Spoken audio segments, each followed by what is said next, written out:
오래전에 영국에서 한 청년이 장난으로 사회 저명 인사 50명에게 그 전보를 보냈습니다. 그 시대에는 전보가 있었습니다. 그 내용은 아주 간단했습니다.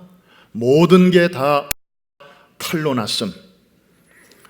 수사가 곧 시작될 것이니 빨리 피신하기 바람. 끝. 자, 이 갑작스러운 전보를 받은 이 유명 인사들이 대다수가 어디론가 사라졌다가 이것이 장난이라는 것이 드러난 후에 다시 돌아왔다고 하는 웃지 못할 해프닝이 있습니다. 여러분, 영국이 어떤 나라입니까? 신사의 나라 아닙니까? 그것도 사회적으로 존경받고 명망 있는 소위 유명인사, 셀리브리티, 그런 분들에게 이런 장난을 쳤는데 이분들이 깜짝 놀랐던 모양입니다. 파스칼은 빵세에서 이렇게 말을 합니다. 세상에는 두 종류의 죄인이 있다. 하나는 자기를 죄인이라고 자백하는 의인이 있고, 또 다른 하나는 스스로 죄가 없다고 생각하는 죄인이 있다. 제가 아는 분 중에 그 박효진 장로님이라는 분이 있습니다. 이분은 악명 높은 청송감호소에서 교도관으로 아주 오랫동안 일을 하신 분입니다. 그 사형수들을 이렇게 신앙으로 잘 전도해서 죽기 전에 예수 믿게 하는 그런 사역을 이분이 주로 하시는 분이죠. 이분이 책을 썼는데 거기서 이런 말을 합니다. 이 감호소 안에 있는 죄인들은 들킨 죄인이고 나는 안 들킨 죄인이다. 하나님 앞에서 저 사람들은 들켰기 때문에 저렇게 창살 안에 있고 나 역시 죄인이지만 크게 들키지 않아서 지금 이렇게 제복을 입고 자유인으로 나와 있다. 사실 대한민국에서 최근에 일어나는 청문회만 봐도 이해가 갑니다. 그분들이 청문회장에 나오기 전까지는 다 훌륭한 분들이었습니다. 그런데 그 자리에 앉아서 불과 얼마 시간이 지나지 않아 이런 비리 또 저런 어두운 구석들이 그냥 막 파헤쳐지지 않습니까? 여러분, 들키지 않은 죄인이 어떤 면에서는 들킨 죄인보다 더 나쁜 죄인일 수 있습니다. 들킨 사람은 그래도 들켰으니까 죄값을 치렀고 지금도 치르고 있잖아요. 그러나 아직 안 들킨 죄인은 아직 죄값을 치른 적이 없어요. 그러니까 계속 이게 쌓여가는 것입니다. 앞으로 더 크게 혹군역이 날 수도 있어요. 들킨 사람이나 안 들킨 사람이나 결국에는 정말 하나님의 은혜가 아니면 살 수도 없고 또 설 수도 없는 줄로 믿습니다. 이런 생각을 가진 사람들이 요즘 많이 부르는 찬송이 있더라고요. 은혜 아니면 나 설 수 없다네 하는 찬양이 있는데 우리 같이 한번 불러볼까요?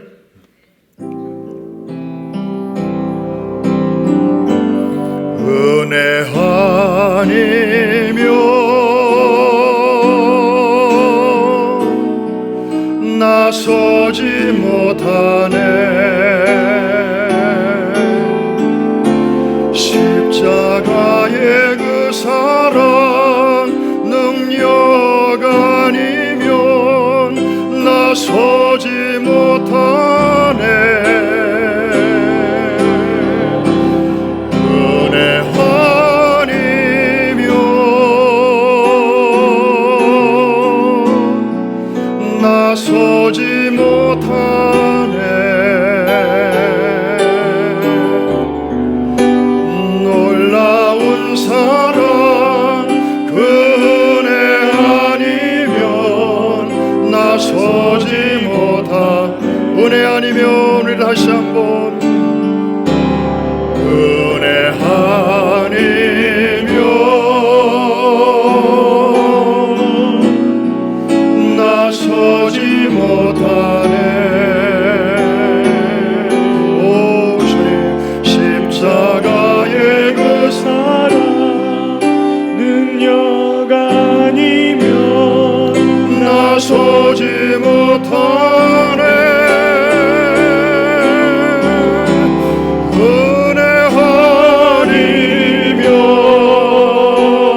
아멘인가요?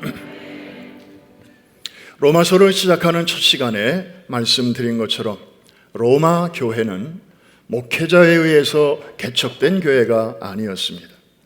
평신도들에 의해서 자생적으로 생겨난 교회였습니다. 그러다 보니까 이방인과 유대인들이 섞여 있었습니다. 여러분, 우리가 말하기는 쉽지만 유대인들은 어떤 사람들입니까? 나면서부터 히브리적인 문화 속에서 자라난 사람들입니다. 대단합니다. 오늘날까지도 유대인들 자기들의 전통을 고수하고 있습니다. 게다가 이방인들은 또 어떤 사람들입니까? 이 사람들은 헬라 문화권 속에서 성장한 사람들입니다. 오늘날 문명을 크게 두 가지로 봅니다. 히브리적, 헬레니즘적, 완전히 아주 대립적인 그런 문화권인데 거기서 자라난 사람들이 조그만 로마 교회 안에 같이 공존하고 있는 것이었습니다. 이들 사이에는 분명히 문화적, 종교적 관점의 차이가 있었고 그로 인한 내부적인 갈등도 만만치 않았습니다.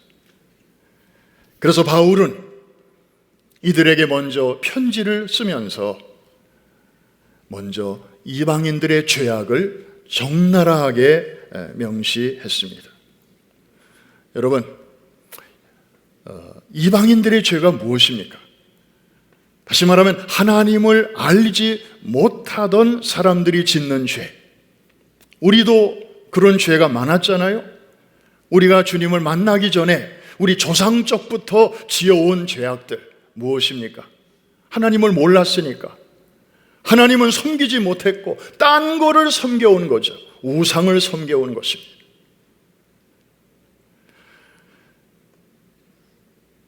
그런데 이 죄악은 필연적으로 다른 죄악으로 연결됩니다.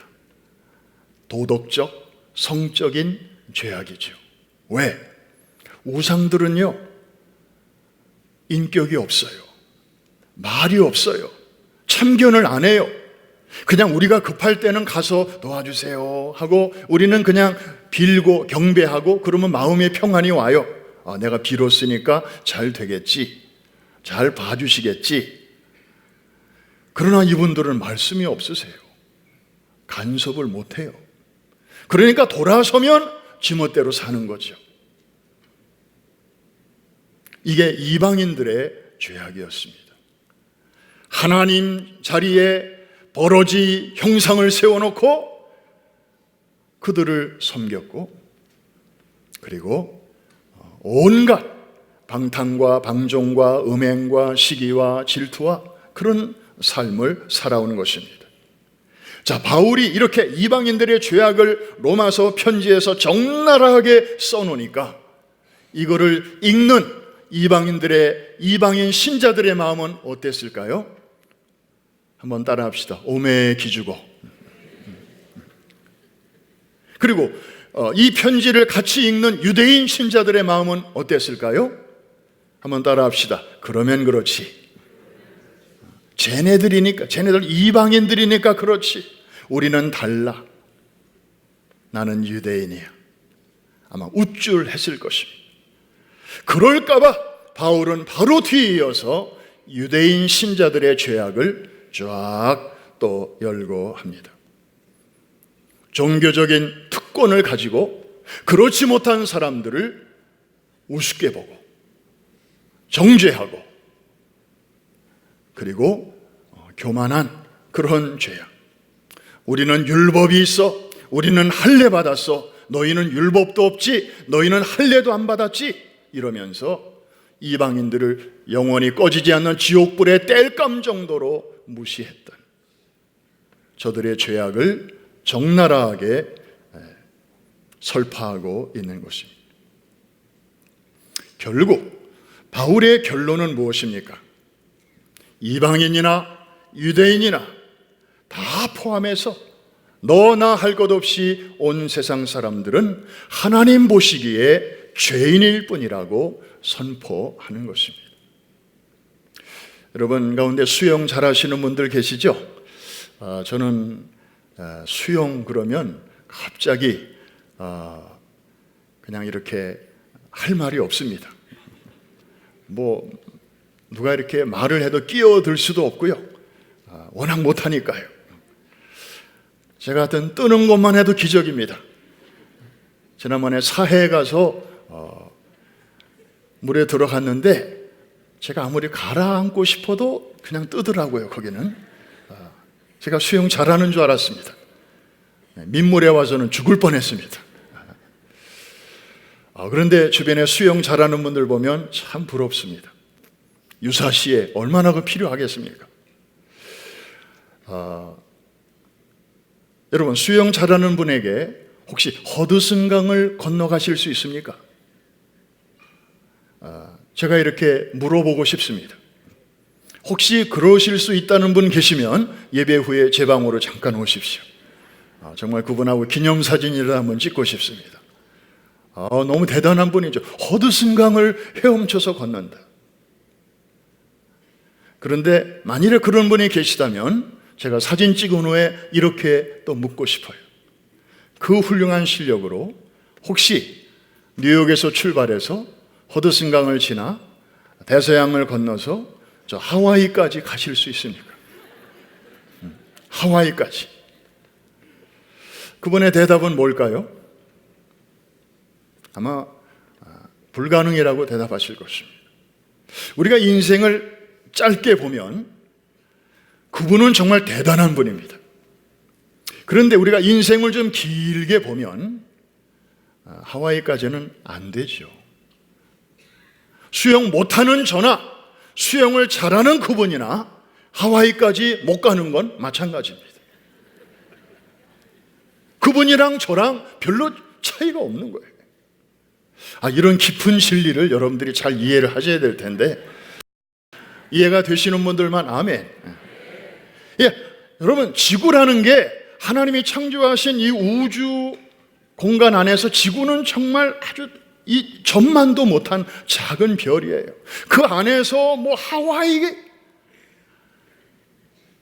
우리가 멀다 하지만 하나님의 눈으로 볼 때는 이 하와이는 정말 점 안에서도 그냥 너무 거의 없는 거리나 마찬가지인데 우리는 그거 불가능해요.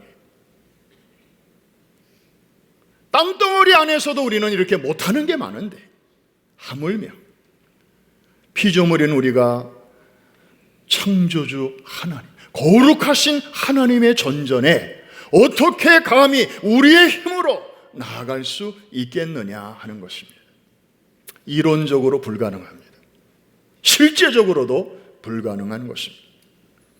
바울은 그런 면에서 이방인이나 유대인이나 뭐 너캉네캉 뭐 잘난 척 할 것 없다. 우리가 다 그분 안에서 다 죄인이다. 그래서 그 유명한 말씀을 23절에서 하고 있잖아요. 모든 사람이 죄를 범하였음에 하나님의 영광에 어떻게 하지 못하더니 미치지 못하더니. 허드슨강까지는 갈 수 있는 사람이 있어요. 그러나 하와이까지는 다 못 가잖아요. 하물며 죄인이 하나님의 영광에 이를 사람은 아무도 없는 것입니다. 자, 여기까지만 하면 비극이 됩니다.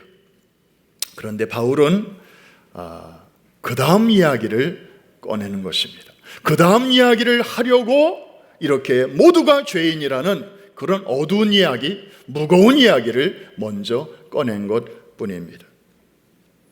너나 할 것 없이 우리는 구원이 필요한 존재가 되었다.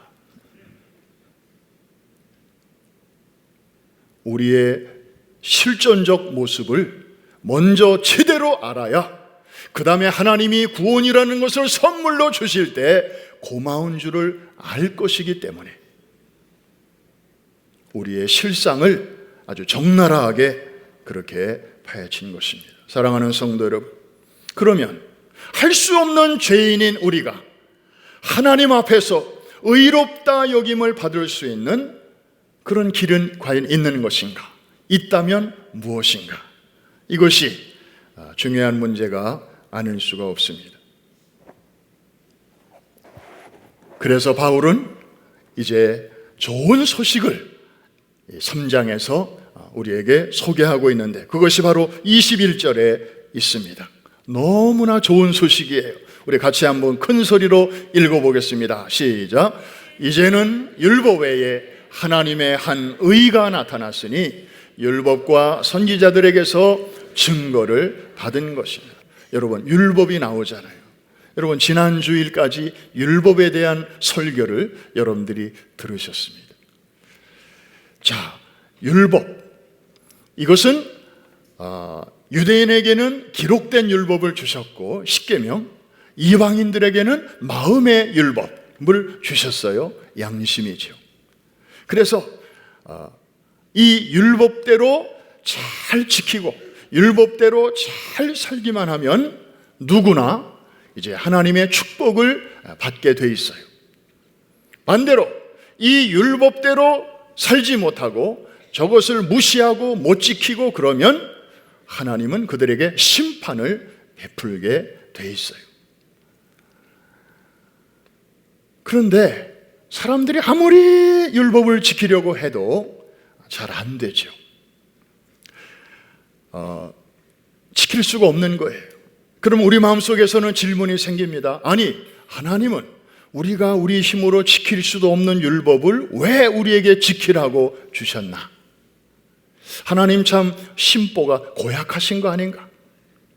우리를 그냥 그거로 짓누르려고 그렇게 통치 수단으로 율법을 주신 게 아닌가? 저도 오랫동안 그렇게 생각을 했어요. 그런데 알고 보니 그게 아니었습니다. 여러분, 율법을 주신 근본적인 목적이 무엇입니까? 우리를 그냥 억눌러서, 우리를 그냥 강압적으로 그곳으로 묶어서 그냥 어깨도 못 펴고 그냥 평생을 그 굴레에 얽매여서 살라고 하나님이 그렇게 주셨을까? 그건 아니에요. 율법의 가장 중요한 기능은 우리의 죄를 드러나게 하는 것이에요. 율법은 한마디로 거울과 같은 것입니다. 거울 앞에 서야 내 넥타이가 제대로 된 줄 알았는데 거울 앞에 서니까 조금 삐뚤어졌네. 그게 보이는 거예요. 거울 보기 전까지는 그런 대로 감각으로 이 정도면 됐겠다 싶었는데 거울 보니까 아닌 거예요. 이게 바로 거울의 기능입니다. 그런데 거울이 스스로 손을 내밀어 제 넥타이를 바로 잡아주지는 않아요. 그거는 누군가가 해야 돼요. 그냥 보여주기만 하는 것입니다. 우리 안에 있는 죄를 드러내 보여주는 것입니다. 그렇다고 율법이 악한 것인가요? 율법이 나쁜 것인가요? 아니죠. 고마운 것이죠. 율법은 하나님께로부터 나온 것이기 때문에 본질상 선한 것이고 거룩한 것이고 좋은 것이에요. 율법은 뭐와 같은 거라고요? 거울과 같은 것이에요. 거울은 나쁜 게 아니에요. 악한 게 아니라니까요. 고약한 게 아니에요. 우리에게 도움을 주는 것이에요. 우리가 그대로 못 살아서 우리가 문제지 거울이 문제가 아니라니까요. 성가대에서만 아멘 하시는데 저 2층만 아멘. 네, 2층은 뭐 소리가 안 들리는 줄 아는데 다 들려요. 괜찮아요. 편안하게 하세요. 그런데 문제는 우리 안에 있거든요. 율법을 부분적으로는 지킬 수 있지만 온전하게 지킬 능력이 우리 안에는 없습니다. 그래서 이론적으로는 율법만 제대로 지키면 하나님 앞에 옳다 인정을 받고 축복받고 생명을 누릴 수가 있는데 지금까지 그런 사람이 한 사람도 없었잖아요. 그래서 하나님께서는 율법 외에 다른 것을 우리에게 이제 구원의 방편으로 제시해 주셨는데 그것이 바로 하나님의 한 의가 나타났다는 말씀입니다.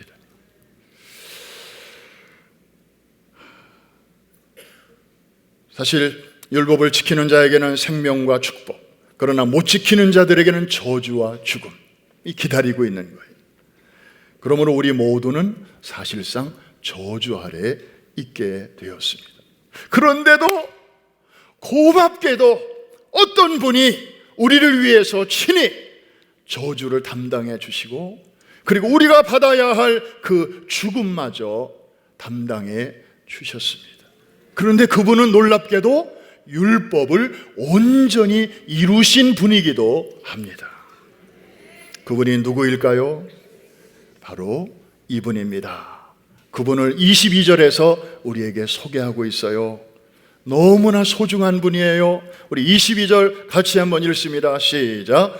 곧 예수 그리스도를 믿음으로 말미암아 모든 믿는 자에게 미치는 하나님의 의인이 차별이 없느니라. 자, 저 복잡한 내용을 줄여서 한자로 이신칭의라고 신학적인 용어로 그렇게 표현합니다. 한번 따라하십시다. 이신칭의. 예, 믿음으로 의롭다 여김을 칭함을 받는다, 그런 뜻이죠. 사실 이것은 종교개혁 시대에 툭 튀어나온 교리가 아니고요, 저 구약 아브라함 때부터 있었던 내용이에요. 심지어 에덴 동산에서 아담과 하와에게 주신 하나님의 말씀이기도 합니다. 무엇을 통해서 드러났나요? 가죽옷을 통해서 드러났습니다. 여러분, 아담과 하와가 범죄했을 때 자기 딴에는 그 부끄러움을 가리려고 나무 이파리를 따다가 수치를 가리웠어요. 그런데 시간이 지나니까 말라 비틀어져 떨어지면서 그 수치가 또 드러났잖아요. 그러면 또 따다가 또 해야 되고, 떨어지면 또 해야 되고. 그래서 하나님께서 하나님의 방법으로 저들에게 옷을 입혀 주셨는데, 그것이 무슨 옷이죠? 가죽옷입니다. 여러분, 하나님께서 인간에게 가죽옷을 지어 입혀 주시려면 한 짐승이 희생당해야만 하는 것입니다. 사실 죄는 누가 저질렀나요? 아담과 하와가 저질렀죠. 사람이 저질렀어요. 그런데 죽기는 누가 죽었나요? 짐승이 죽었어요.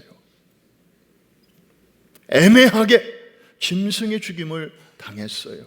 그리고 그 가죽이 벗겨지고 그 피가 철철 흐르는 그 가죽을 사람에게 입혀 주신 것입니다. 출애굽기로 넘어가도 마찬가지, 거기 유월절 어린 양 사건도 마찬가지입니다. 이신칭의가 흐르고 있습니다. 그날 애굽 땅 전역에 하나님의 심판의 천사가 방문했습니다. 집집마다 방문했습니다. 그런데 누구는 살고 누구는 죽었나요? 착하게 살아온 사람은 살고 악하게 살아온 사람 죽었나요? 아니에요. 뭘 보고 들어갈 것인지 지나갈 것인지를 판단했나요? 피를 보고 하나님이 말씀하신 대로 거기에 믿음으로 그 피를 바른 집은 살았고, 똑똑한 척하고, 야, 지금 시대가 어느 시대인데 그까지 짐승 피 바른다고 죽을 집이 살고 살 집이 죽겠냐? 그거는 저 미개한 그런 지구촌 구석에 사는 사람들에게나 통하는 얘기지. 우리는 지금 이집트 아냐, 이집트. 이집트는 그 당시 세계 최고의 문명을 구가하는 그런 문명 국가잖아. 우리는 거기 사는데 그런 시대에 뒤떨어진 얘기 하지 마. 그리고 똑똑한 척하는 사람들은 다 그 다음날 아침에 곡소리가 났습니다. 사랑하는 성도 여러분, 하나님은 공의의 하나님이십니다. 공의는 무엇입니까? 악한 자가 정죄함을 받는 것입니다. 하나님은 죄를 절대로 그냥 넘어가시는 분이 아닙니다. 그런데요, 너무 이상하지 않습니까? 이런 하나님이 오늘은 갑자기 말을 바꾸시는 거예요. 악인인데도 죄인인데도 의롭다고 선언을 하시는 거예요. 도대체 중간에 무슨 일이 생긴 것입니까? 중간에 누가 등장한 것입니까? 22절 다시 한번, 저 말씀의 앞부분 때문에 하나님은 말을 바꾸신 거예요. 앞부분 제가 읽습니다. 곧 예수 그리스도를 어떻게 함으로 말미암아? 믿음으로 말미암아. 율법 가지고는 구원받을 자가 한 사람도 없기로 하나님께서는 율법 말고 또 다른 하나님의 의를 우리에게 구원의 방편으로 제시하셨는데, 그 중심에 누가 계시다고요? 예수 그리스도가 계신 거예요. 그러면 우리가 할 일은 무엇이에요? 어떻게 하기만 하면? 믿기만 하면. 나 같은 죄인을 죄인으로 보시지 않고 옳다, 죄 없다, 깨끗하다, 내 자식이다, 그러고 우리를 받아주신다는 말씀입니다. 할렐루야. 그 어떤 인간이라 할지라도 예수 그리스도를 믿는 믿음이 있으면 하나님은 그를 의롭게 여기신다는 말씀인데요.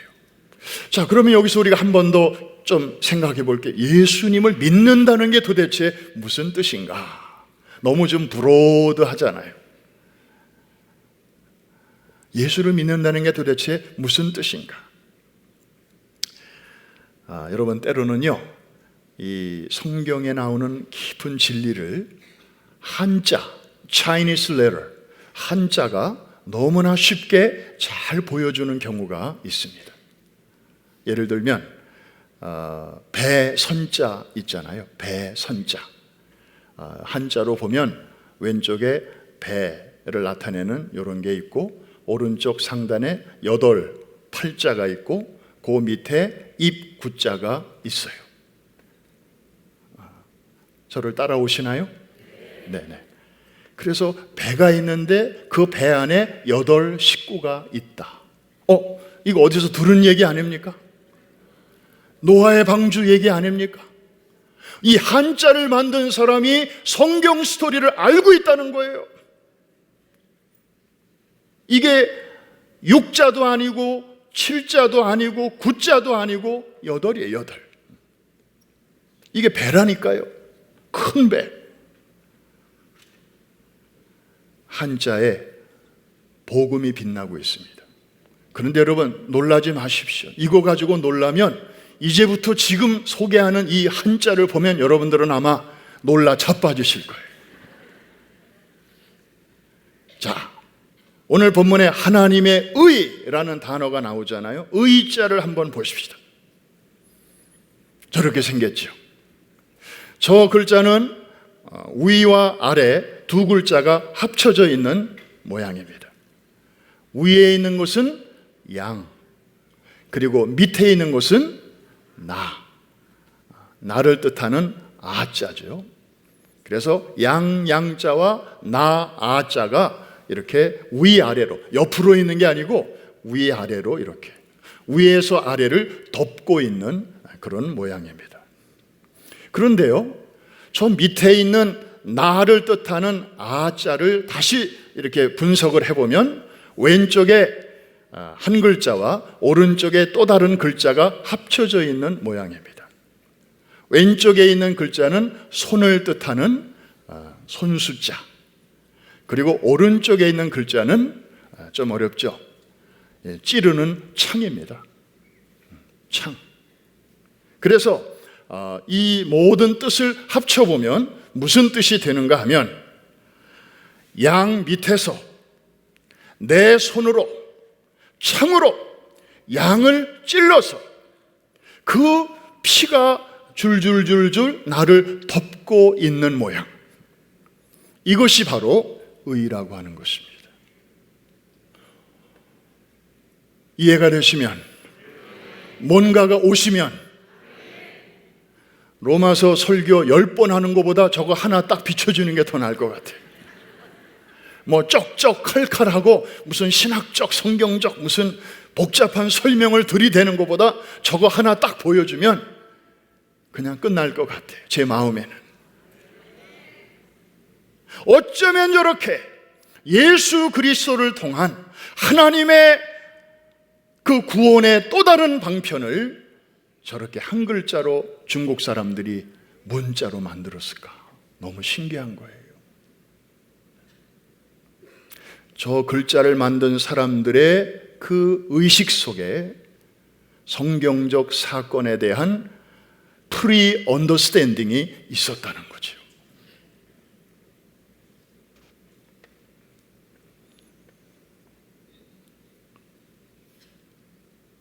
저 양을 떼내면요, 그냥 죄 덩어리인 나만 남는 거예요.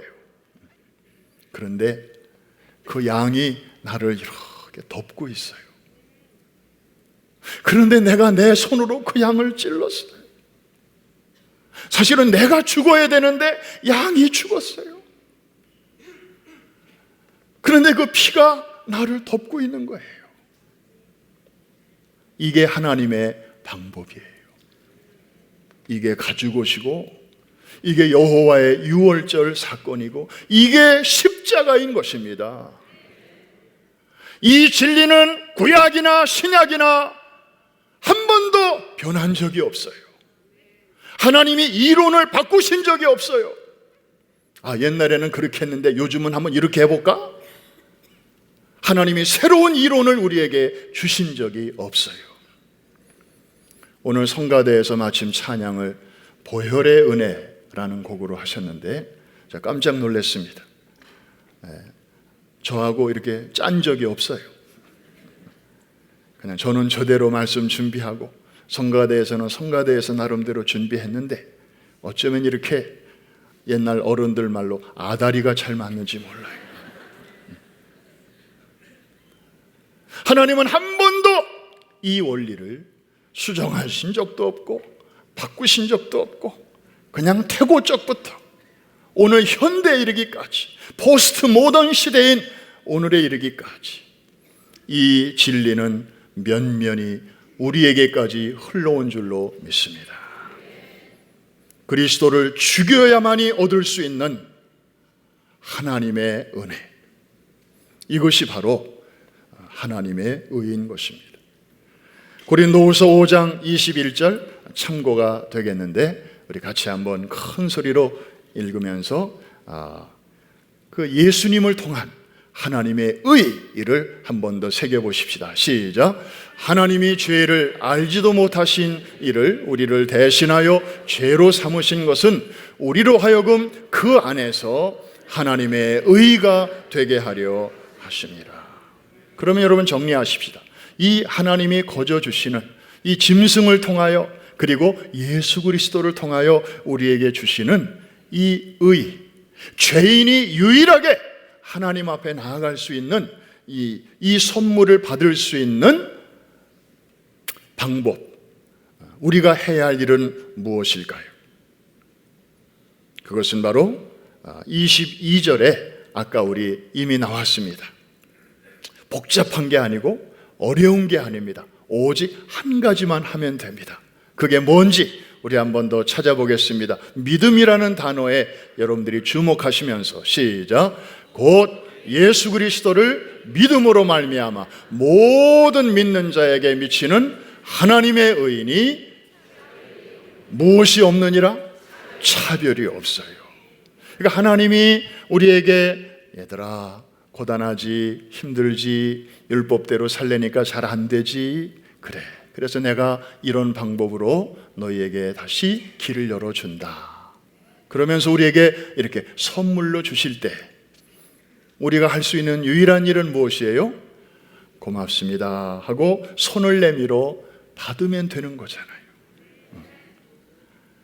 면목이 없지만, 자격이 없지만, 하나님 저에게까지, 저는 저주를 받아야 마땅하고 형벌을 받아야 마땅한 죄인인데 저에게 그 라과디아 시장에 재판한 것처럼 준엄하게 심판을 하면서도, 벌칙을 내리면서도 자기의 지갑을 열어서 그 벌금을 대신 내주었던 그 아주 덕스러운 라과디아 판사처럼 하나님께서 우리에게 마땅히 우리가 받아야 할 것은 주시지 않고 그 위에 더 풍성한 것을 주실 때 그 거지 노인이 할 수 있는 일은 무엇입니까?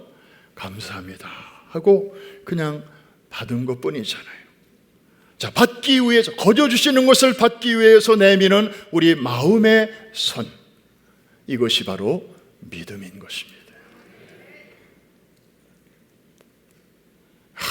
율법을 지키는 자는 간신히 합격하고, 그것을 지키지 못하는 사람은 평생 노력하다가 그냥 낙방하고, 마치 무슨 입시제도 같은 것이라면 얼마나 어려운 일이겠습니까? 차별이 없다 그랬습니다. 여러분, 손을 내밀 때 하나님은 차별하지 않으셔요. 그 손이 깨끗한 손이든지 아니면 지저분한 기름때 묻어서 닦을 시간도 없고 그냥 바빠서 그대로 나왔을지라도 하나님은 그거 차별하지 않으셔요. 그게 어른의 손이든 아니면 어린 아이의 손이든 하나님은 그것도 차별하지 않으셔요. 그것이 건강한 사람의 손이든 아니면 병들어 문드러진 자의 손이든 하나님은 그것도 차별하지 아니하셔요. 그냥 믿음으로 내밀기만 하면 하나님은 우리의 것이 되게 해 주시는 줄로 믿습니다.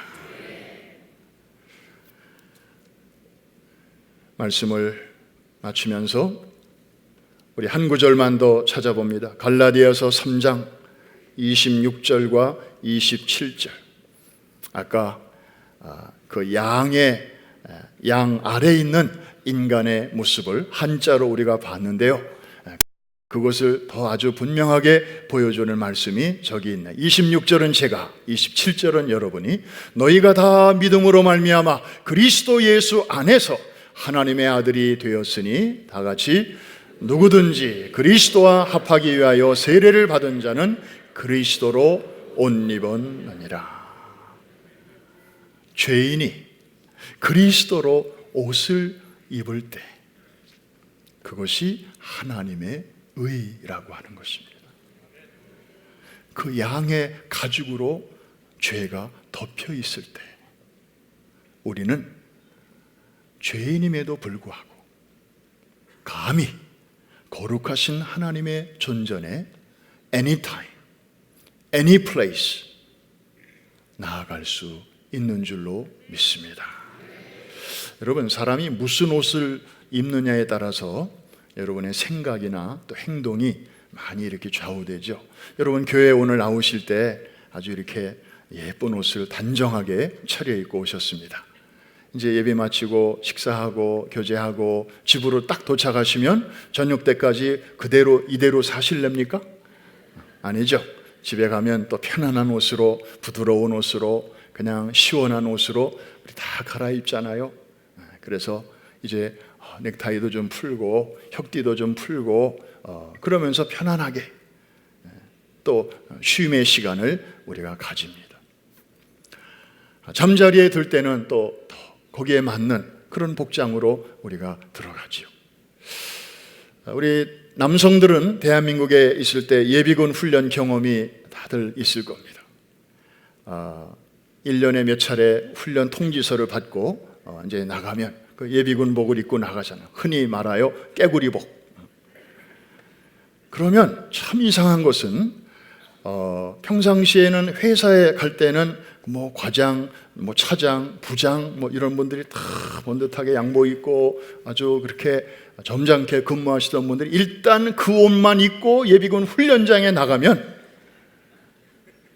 그 다음에는 설명 안 합니다. 그냥 그냥 생각이 자유로워져요. 그래서 좀 그냥 피곤하고 졸리면 아무데나 벌렁 자빠져서 자고, 또 용무가 급하면 그냥 아무데나 가서 좀 이렇게 영변도 보고. 아니, 회사에 있을 때는 어떻게 감히? 그런데 그런 옷을 입고 그냥 좀 이렇게 모처럼 남자들끼리 모여 있으니까 그냥 이렇게 뭐 대화도 그렇고 아주 그냥 이렇게 아주 1차원적인 그런 대화를 나누고 행동을 하고 그렇게 되는데 그 옷이 주는 영향이 참 그렇게 크더라고요. 여러분, 오늘 본문을 보니까 우리 예수 믿는 사람들은 누구로 옷 입었다고요? 예수 그리스도로 옷 입었습니다. 여러분 눈에 보이지 않지만 하나님이 보실 때는 여러분이 그런 옷을 지금 입고 계신 거예요. 이걸 볼 줄 알아야 돼요. 이걸 의식하고 살아야 돼요. 안 보인다고 그냥 마치 그 옷을 안 입은 사람처럼 밖에 나가서 말하고 행동하면 그 예비군복 입은 아저씨들이랑 다를 거 하나도 없어요. 그분들 흉볼 거 아니에요. 명심하십시오. 여러분들은 예수 그리스도의 거룩한 옷을 지금도 입고 계시다는 사실을. 이 옷은 아무나 입혀주는 거 아닙니다. 입고 싶다고 그냥 아무나 걸칠 수 있는 옷도 아닙니다. 그러므로 이 옷을 입은 사람이라면 그 옷에 합당한 삶으로 우리가 응답해야 할 것입니다. 그리고 이 옷은 여러분들이 소중히 간직해야 돼요. 왜? 천국 갈 때까지 여러분들이 입을 옷이기 때문에 그래요. 여러분들이 만일 죽어서 천국문에 도착했을 때 내가 너를 무엇 때문에 여기 천국에 들여보내야 된다고 생각하냐? 혹시 그 문지기가 그렇게 묻는다면, 주님이 여러분들에게 물으신다면 여러분은 어떻게 대답을 하시겠습니까? 내가 도대체 무엇 때문에 너를 이 천국 안으로 들여보내야 되겠냐? 이렇게 물으신다면 What is your answer? 우물쭈물 하시면 안 되겠죠? 분명하게 대답을 해야 할 거 아닙니까? 아이 뭐 새삼스럽게 그런 걸 물으세요? 거기서 그러고 계시렵니까? 대답을 당당하게 해야 될 것 아닙니까? 나는 아무 공로 없죠. 저는 여러분이 합창으로 이렇게 대답했으면 좋겠어요. 저는 아무 공로 없지만 로마서에 나타난 하나님의 의를 힘입어 여기 왔습니다. 예수님으로 옷 입고 여기 왔습니다. 나는 죄 덩어리지만 예수님의 옷 때문에 제가 여기까지 왔습니다. 제가 자랑할 것은 예수님 뿐입니다. 이럴 때 주님은 그래 잘 왔다. 그래 수고했다. 내 옷 입고 사느라고 다른 세상에 옷 입지 않고 내 옷 입고 하고 싶은 거 못하고 가고 싶은 데 못 가고 그리고 하고 싶은 말 다 못하고 혹시 복음이 가리울까 봐 삼가하고 그렇게 사느라고 좁은 길 걸어오느라고 수고 많이 했다. 주님께서 여러분들을 안아주시고 또 안식과 축복의 세계로 안내해 주실 줄로 믿습니다. 이 세상에서 가장 중요한 단어 하나 있다면 바로 하나님의 의라고 하는 단어입니다. 거기에 예수님이 들어 계십니다. 거기에 보혈이 흐르고 있습니다. 거기에 예수 믿기 이전에 내 모습, 아니 예수 믿은 이후에도 또다시 넘어지고 쓰러지고 자빠지는 연약한 내 모습까지도 거기에 들어 있습니다. 살아있는 교회, 건강한 성도 안에는 그래서 세 가지의 액체가 늘 있어야 합니다. 하나는 어린 양 예수 그리스도의 피.